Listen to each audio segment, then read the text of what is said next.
सात संगत जी, प्यार से कहना जी, धन्य निरंकार जी। सात संगत जी, बिना गुरु के ज्ञान न कभी प्राप्त हुआ है न हो सकता है। सात संगत जी,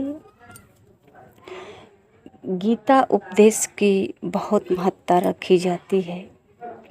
कहते हैं कि गीता का सार भगवान कृष्ण ने अर्जुन को जो उपदेश किया है बहुत महत्वपूर्ण रखा गया है। और सात संगत जी, भगवान कृष्ण और अर्जुन दोनों बताया जाता है कि 32 साल तक एक साथ रहे हैं, दोनों मित्र हैं। पर सात संगत जी, ये उपदेश 32 साल पहले नहीं मिला था। आज ही कुरुक्षेत्र के मैदान में इनको तैयार कर रहे हैं। अर्जुन को भगवान कृष्ण उपदेश कर रहे हैं कि तुम कौन हो और क्या कर सकते हो। इन्हें इनकी ही ज्ञान करा रहे हैं। तो सात संगत जी, अगर अर्जुन को इन पर जो है भरोसा न हो, विश्वास न हो, तो जो ज्ञान, जो उपदेश कर रहे हैं, जो इनको समझा रहे हैं, इस संसार में कहा जाता है कि माया का संसार है, ये भटक भी सकता है इंसान। सतगुरु पर ईमान पूरा जिसका भी टिक जाएगा। अर्जुन का पूरा भरोसा भगवान कृष्ण पे हुआ और एक एक शब्द को पूर्ण रूप से समझे, जाने और माने। निरंकार के होने का एहसास वही कर पाएगा। अपने अंदर भी देखा निराकार को और भगवान कृष्ण के अंदर, ये पूरे सृष्टि में निराकार का एहसास कराए कि सब में ये निराकार परमात्मा है। जिसको मारने की बात कही जा रही है, जिसको तू अपना कह रहा है, यहाँ तक कि गुरुजन को भी नहीं छोड़ा कि ये जिसको गुरु मान रहे हैं, जो इतने बड़ बुजुर्ग का आदर सम्मान, रिश्तेदार सबका अर्जुन कर रहे हैं, ये सबके बारे में सबका परिचय करा दिए। सात संगत जी, ये उपदेश तो बहुत बार गीता को पढ़ चुके हैं। अर्जुन भी शरीर रूप में ही था, मानव के ही शरीर में अर्जुन थे और भगवान कृष्ण भी मानव के ही शरीर में थे। और सात संगत जी, उपदेश हुआ। इस गीता को जो है, जो छपा और जो शब्द को अंकित किया गया, ये भी किसी मानव ने ही किया होगा, मानव के शरीर में ही हुआ होगा। आसमान से किताबें नहीं, गीता और रामायण नहीं, बारिश नहीं हुआ होगा। इसको भी जो है मानव के द्वारा ही इसका रचना हुआ है। किसी प्रतिभाशाली का जो है लिखा गया है किताबों पे, तो ये सात संगत जी, वो मानव ही होगा। उसके अंदर ये गुण, ये शक्ति, ये ऊर्जा कहाँ से आया और ये हर मानव से भिन्न कैसे हुआ, जो ये सब किया। अर्जुन के अंदर ऐसी कौन सी शक्ति आई जो भगवान कृष्ण के उपदेश को ग्रहण किया, और भगवान कृष्ण के अंदर ऐसी कौन सी ऊर्जा थी जो ये सब उपदेश किए और इनको भगवान माना गया। सात संगत जी, ये तो हमने बहुत बार पढ़ चुके हैं। ये धारावाहिक के माध्यम से भी बताया गया। आजकल तो जो है कितने वीडियो एक शब्द का वायरल हो रहा है, नेट पे हम देखते हैं। कभी द्रौपदी का, तो कभी भगवान कृष्ण का, तो कभी मीरा का, हर तरह से सीखने को मिलता है। तो साथ संगत जी, ये हमें केवल दोहराने तक ही क्यों सीमित हुआ? तो इसका कारण यही है कि इन किताबों से पढ़ करके ज्ञान प्राप्त नहीं कर सकते,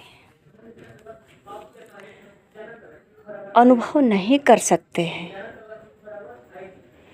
इसको पढ़ करके अपने अंदर जो है, इस मन का जो है कुछ सफाया हो सकता है।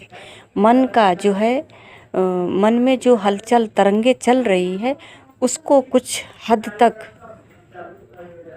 स्थिरता आ सकता है, पर पूर्ण रूप से शांति ये संभव नहीं है।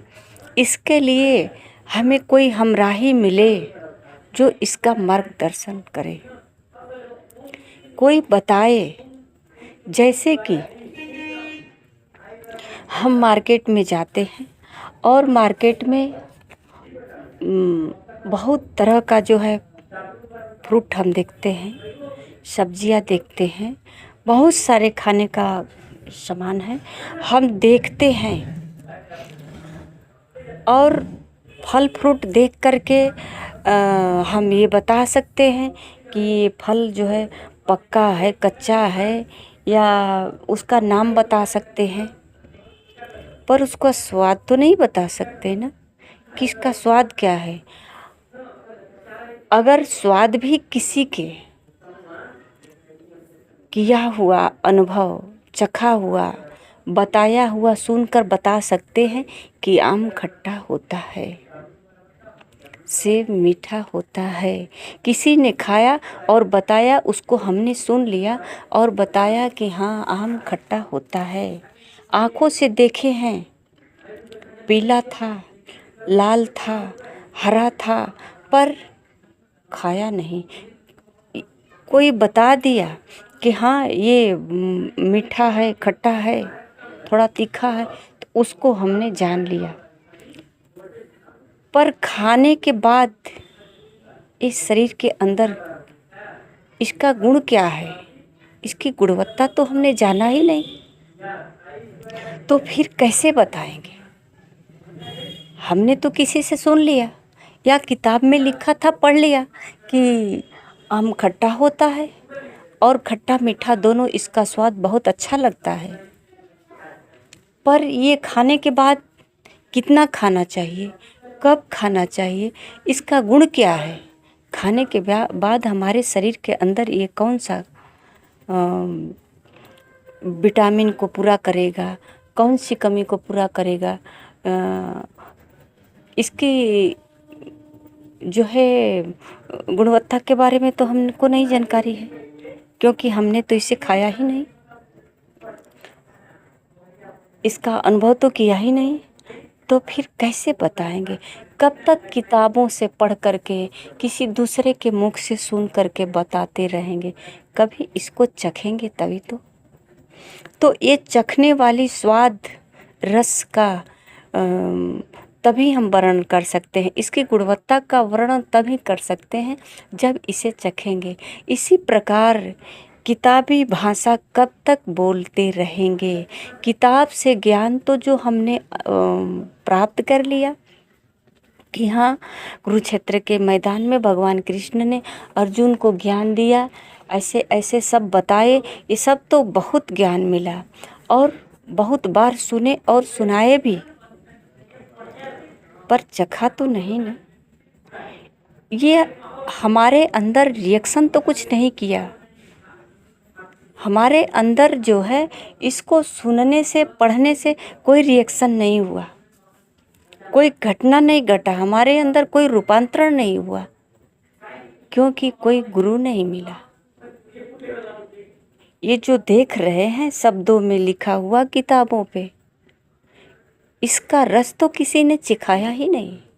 कोई जो होता, जो जैसे आम शब्द लिखा है तो आम शब्द तो बताया गया कि आम खट्टा होता है, आम का नाम तो सुन लिया कि आम है, पर आम तो किसी ने दिखाया ही नहीं कि आम होता कैसा है। आम शब्द सुना है, आम होता कैसा है। आम तो सुना है कि आम का आकार कुछ इस तरह का है और खट्टा मीठा होता है, बहुत अच्छा होता है, ये फल बहुत अच्छा है, हर फलों का राजा है। इस तरह का वर्णन तो हमने बहुत कर लिया, पर देखा है नहीं, देखा तो नहीं, चखा है नहीं, चखा भी नहीं, इसका क्या गुण है पता नहीं। किसी और ने बताया कि इसको खाने से क्या क्या फ़ायदा होता है, बस यही जानते हैं। हमने कभी इसको अपने शरीर के अंदर क्या काम किया, हमारे शरीर के अंदर जा कर के, ये नहीं पता चला हमको। तो जब तक गुरु जीवन में नहीं आएगा, परमात्मा का दर्शन नहीं कराएगा, ये भगवान कृष्ण तो कह रहे हैं, गीता तो बता रहा है कि भगवान पूरे सृष्टि में है, पूरी सृष्टि इनके संकल्प मात्र से बनी है, इनका रूप निराकार है। तो फिर ये निराकार को हमने कभी जाना ही नहीं, कैसे जानेंगे? कोई जनाने वाले तो मिले। अगर जनाने वाले हैं तो उस पर क्या हमारा विश्वास है? कहते हैं निराकार के होने का एहसास वही कर पाएगा, राहबर पर विश्वास है तो राही मंजिल पाता है। अगर हम किसी राह पे जा रहे हैं और हम पूछते हैं कि भाई हमको अपनी मंजिल का पता बताते हैं कि हमको वहाँ जाना है, ये राह चला जाएगा? वो कहता हाँ हाँ बिल्कुल चला जाएगा। थोड़ा सा आगे जाकर दाएं लेफ्ट राइट ऐसे करके बताता है, तो हम इसकी बात मान करके जाते हैं तो हमारा मंजिल मिल जाता है। अगर हम सोचें कि ये पता नहीं गलत बता रहा है कि सही बता रहा है, जाएं कि नहीं जाएं, जाएंगे तो पता नहीं हमारा समय का भी नुकसान होगा, हमको धूप लगेगी या ठंड लगेगा, पता ना पहुंच पाएंगे कि नहीं। यहीं बैठे बैठे सारे सवाल जवाब करते रह गए तो मंजिल तो नहीं मिली ना। एक बार विश्वास करके देखा तो जाए कि ये राह सही बताया है, तो फिर आगे देखा जाएगा। तो सत्संग जी कहते हैं कि रहबर पर विश्वास है तो राही मंजिल पाता है, वरना ठोकर ही मिलती है, राह भटकता जाता है। सत्संग जी, हर मानव के जीवन में गुरु का होना जरूरी है। ये गुरु ही है कि भगवान कृष्ण के तरह अर्जुन को जिस तरह से ये दिखा भी रहे हैं और समझा भी रहे हैं, अपने निराकार रूप का साक्षात्कार भी करा रहे हैं और बता भी रहे हैं पूर्ण रूप से अर्जुन को। अर्जुन के अंदर भी अपने को दिखाया और अपने में भी अर्जुन को दिखाया। तो सत्संग जी, गुरु मिले। भगवान कृष्ण ये भी बात कह रहे हैं कि किसी तत्वदर्शी के पास जा करके दंडवत प्रणाम करके उसको रिझा करके खुश करके जानने का प्रयास करो। पर सत्संग जी, हमने तो इसको दोहरा करके ही, गीता को दोहरा करके ही सफलता प्राप्त करना चाहते हैं कि गीता में जो लिखा है, गीता में जो लिखा है उसको हम पढ़ें, इसको दोहराते रहें, सुबह शाम नहा धो करके बढ़िया से आसन लगा करके गीता को पढ़ते जाएं, पढ़ते जाएं, पढ़ते जाएं, तो वही होगा। हम आम का वर्णन तो बहुत सुना है, बिल्ली की कहानी तो बहुत सुना है, शेर की कहानी तो बहुत सुना है, पर शेर की कहानी सिर्फ सुने हैं कि कभी शेर से मुलाकात भी हुआ है? शेर करता क्या है, इसके साथ दोस्ती करने योग्य है या नहीं है? तो सत्संग जी, ये तो गुरु ही बताएगा। इस राज को गुरु के सिवा कोई खोलने वाला नहीं है, कोई नहीं बता सकता है। और अगर बता सकता है तो जो अपना जीवन 50 साल, 40 साल, 60 साल से व्यतीत कर रहा है तो देखें, कि आज तक से भगवान का पता किसी ने नहीं बता पाया। बिना गुरु का भगवान राम, कभी दशरथ के पुत्र राम, फिर गुरु के जब आश्रम में गए तो भगवान कृष्ण मानव रूप में जेल में जन्म हुआ, और जब गुरु अपने संदीपनी ऋषि के आश्रम में गए तो भगवान का पद मिला। मीरा जी जब अपने गुरु रविदास के पास गई तो आज हम इनकी कहानी गाते हैं, इनके गुणगान गाते हैं और इनका गुणगान गा करके अपने आप को सफलता प्राप्त करना चाहते हैं, मुक्ति प्राप्त करना चाहते हैं। तो जितने हम एग्जाम्पल रखते हैं, आज जितने उदाहरण, जिसका मतलब हम गुणगान गाते हैं, ये सब गुरु के पास गए हैं। भगवान बुद्ध, लोग बौद्धिस्ट, नमो बुद्धाय सब कहते हैं, ये भगवान बुद्ध जी। आज अगर भगवान बुद्ध कहे जा रहे हैं तो ये भी किसी के पुत्र थे, ये भी किसी के गर्भ से जन्म लिए, इनकी भी पत्नी हैं, पर भगवान बुद्ध ने सत्य का खोज किया, जाना और भगवान बन गए। तो ये मानव ही हैं। इसलिए कहा गया है कि बड़े भाग्य मानुष तन पावा। मनुष्य को ये चेतावनी दी जा रही है कि ये जो जीवन मिला है ये बड़े भाग्य से मिला है, इसमें तू भगवान बन सकता है, तू इंजीनियर बन सकता है, डॉक्टर बन सकता है, केवल मरीज ही नहीं डॉक्टर भी बन सकता है। आज जितने वैज्ञानिक हैं, जितने चाँद पे जाकर खोज कर रहे हैं, ये सब कौन है? ये सब मानव ही तो हैं। आज देश को चलाने वाला कौन है? मानव ही तो है। प्रदेश को चलाने वाला मानव ही तो है। इनको राजगद्दी पर बैठाने वाला मानव ही तो है। ज्ञान लेने वाला मानव ही तो है। सब लोग तो है।